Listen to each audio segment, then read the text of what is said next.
Hi there. So today I want to show what I think is the best way to do a crossover filter in Ableton. So in case you don't know, a crossover filter are two filters that split your signal into a low and high band, but when recombined give you the exact same signal.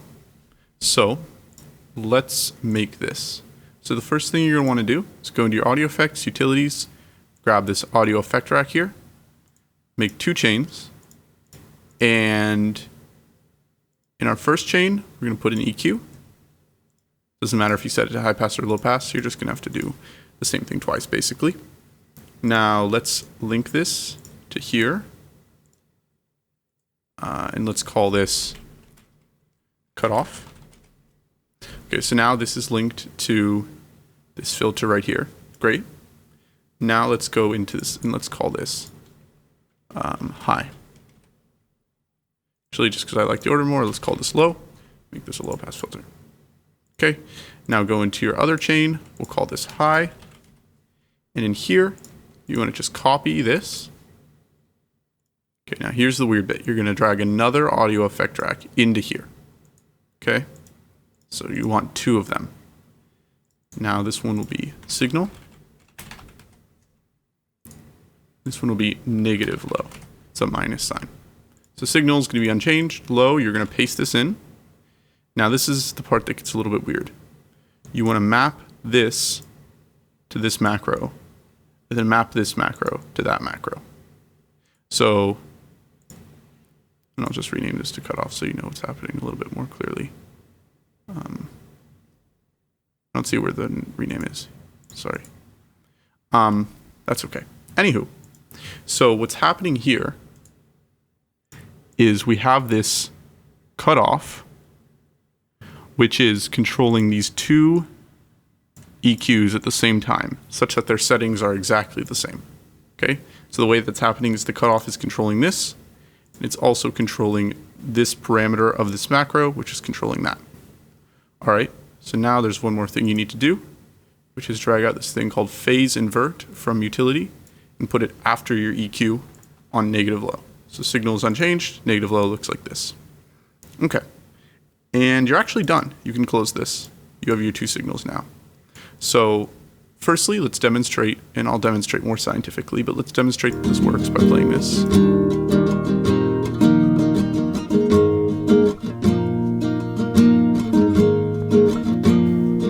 If everything worked properly, you should hear no difference between when I turn this on and off.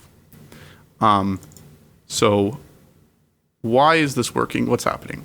Well, to understand why this is working, you have to understand audio signals a little bit and what this phase invert thing right here does. So your audio is, if you zoom in really close, a wave like this. This is basically the position of a speaker, either in your monitors or in your earbuds. This is basically the position of the speaker over time, where X is the time axis and Y is the like position of it, let's say, where 0 is like rest. Forwards is like forwards and down is like backwards. And what you can do is you can invert this signal, basically flip it upside down, mirror it along the x-axis. So this point here would go up here, for example. And when you add two signals together, when you mix them together like we have here, like this signal is being mixed with this signal, all that does is it literally just adds the signals together, okay? So you can imagine that if you had this signal, then you inverted it, you flipped it upside down, and you added them together, you get nothing. And I can quite easily demonstrate that. So let's really quickly turn this off, just because we have the same thing duplicated twice here. So we have this main nylon, and I copied it over here.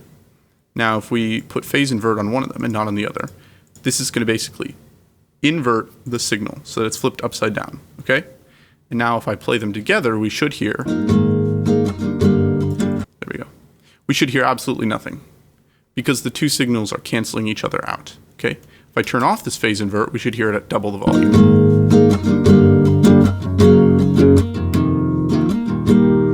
Right.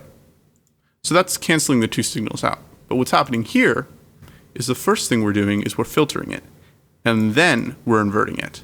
So when you combine the signal with the inverted low pass, what you get is everything except for the things that were low passed. Basically, a high pass filter.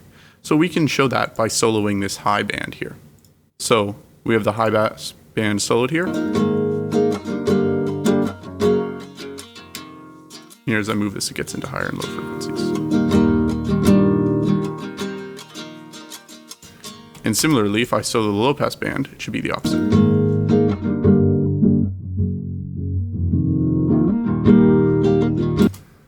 Okay, great. Now, how can I prove that this is no different when I'm not doing any processing on the signal than the original thing? Well, we can use that same phase inversion trick again. So we have here our signal, we have our main nylon, and my claim is that this is exactly the same as this. How can we prove that? Well, we can just go here, stick a phase invert on it, and play them at the same time.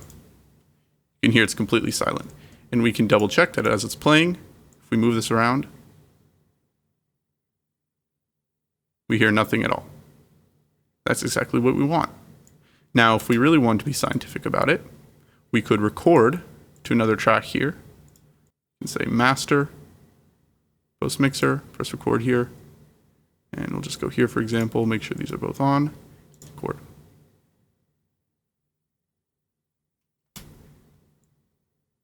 And you can see that on this thing here, there's absolutely nothing, no data, even when I turn the gain all the way up. So they are perfectly canceling out. Great. So that's basically the tutorial part of this video. But you may be interested in, how to exactly use something like this. And there's a couple of good techniques. So for example, maybe you have like a bass part and you want to do some processing to the high part of the bass part, but do nothing to the low because you don't want to muddy up the low end. So let's take this guitar part, just pretend it's a bass part.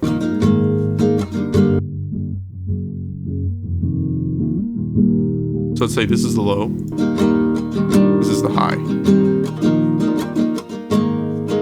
Now what we'll do is we'll take this high section and we'll just stick any effect on it. Let's put chorus on it, actually. That'll be the most noticeable. Oops.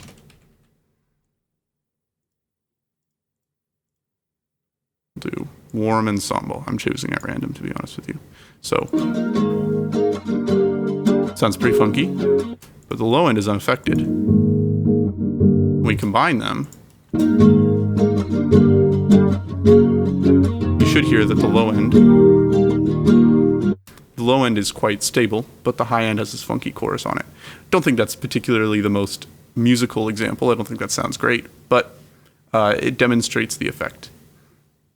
One other thing that I'll show, which is good to know, is that you can do this with more than just low pass and high pass filters. So for example, one thing you can do, let's take off this warm ensemble here.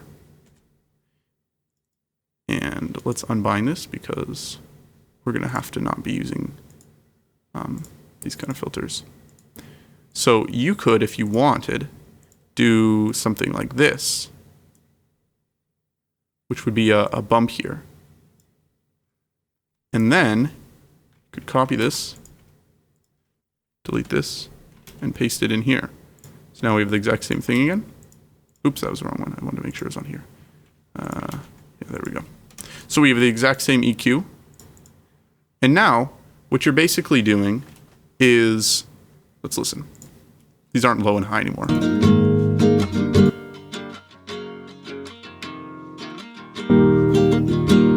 Actually, to make this a little bit better, let's make this a cut, because I feel like that demonstrates the principle a little better.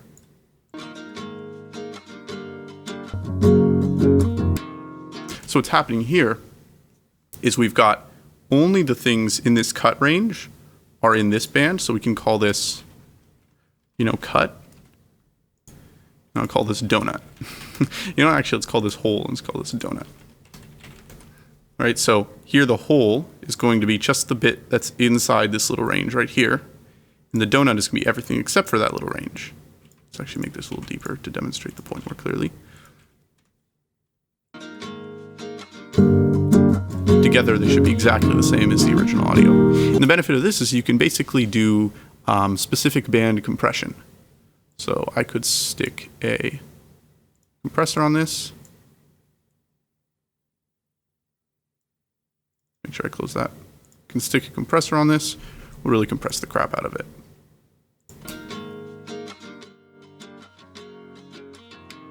Right. And now if we combine these things,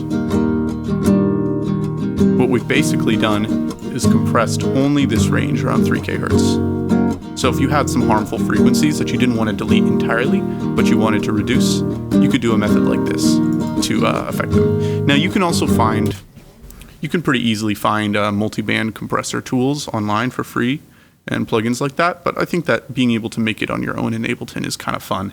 And depending if you like using plugins or not, you might not want to do that. Yeah, so I hope this is helpful. Thanks for watching.